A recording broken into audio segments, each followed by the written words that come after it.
The voice of the Lord is upon the waters. The God of glory thundereth. The Lord is upon many waters. Psalm 29, verse 3. David shifts from the call to worship to God's powerful voice. The phrase voice of the Lord appears 7 times in this psalm. 7 represents completeness in Scripture. God's voice displays his complete authority over creation. The voice operates upon the waters. The waters often represent chaos and disorder. Genesis records, "And the earth was without form and void, and darkness was upon the face of the deep. And the Spirit of God moved upon the face of the waters." Genesis 1:2. God's voice brought order from chaos at creation. The God of glory thundereth. Thunder shows God's great power. Israel experienced this at Sinai. "And it came to pass on the 3rd day in the morning, that there were thunders and lightnings, and a thick cloud upon the mount, and the voice of the trumpet exceeding loud, so that all the people that was in the camp trembled." Exodus 19:16. God's voice thundered, and the people feared. The phrase "upon many waters" extends God's dominion, not just local waters, but all waters everywhere. The flood narrative shows this truth. God controls all water sources. Job understood God's control over the waters. "He bindeth up the waters in his thick clouds, and the cloud is not rent under them." Job 26:8. The waters obey God's voice. Jesus showed his authority over the wind and the waters, and he arose and rebuked the wind and said unto the sea, "Peace, be still."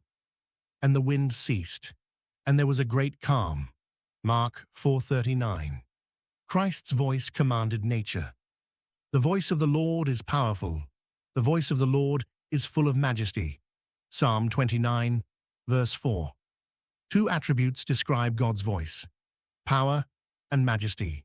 The word powerful means strength or force. God's voice accomplishes his purposes. "So shall my word be, that goeth forth out of my mouth.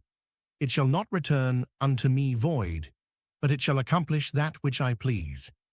Isaiah 55:11. Creation displays this power. "By the word of the Lord were the heavens made, and all the host of them by the breath of his mouth." Psalm 33:6. God spoke, galaxies formed, the stars ignited, planets orbited, and life began. The expression, full of majesty, adds royal dignity, not raw power alone, but sovereign authority. Earthly kings speak with limited authority. God speaks with absolute sovereignty. "The Lord hath prepared his throne in the heavens, and his kingdom ruleth over all." Psalm 103, verse 19. Pharaoh learned about God's majestic voice.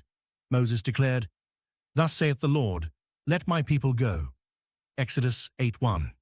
Pharaoh resisted the true God. Plagues followed, and Egypt's false gods fell silent. The Lord's voice prevailed. Elijah witnessed God's voice, and after the earthquake a fire, but the Lord was not in the fire, and after the fire a still small voice. 1 Kings 19:12. God's voice needs no volume to display majesty. A whisper from God exceeds all human shouting. The voice of the Lord also comforts. "Fear thou not, for I am with thee. Be not dismayed, for I am thy God." Isaiah 41:10. The same voice that shakes mountains strengthens believers. The Lord guides and protects his people. Contemporary believers must recognize God's voice in Scripture. All Scripture is given by inspiration of God. 2 Timothy 3:16. The Bible contains God's powerful, majestic voice. Those who minimize Scripture minimize the Lord's voice. The Lord who controls nature also controls human circumstances. Financial storms submit to God's voice. Health crises yield to his command. Relationship troubles bow before his authority. Believers must listen to his voice and then obey.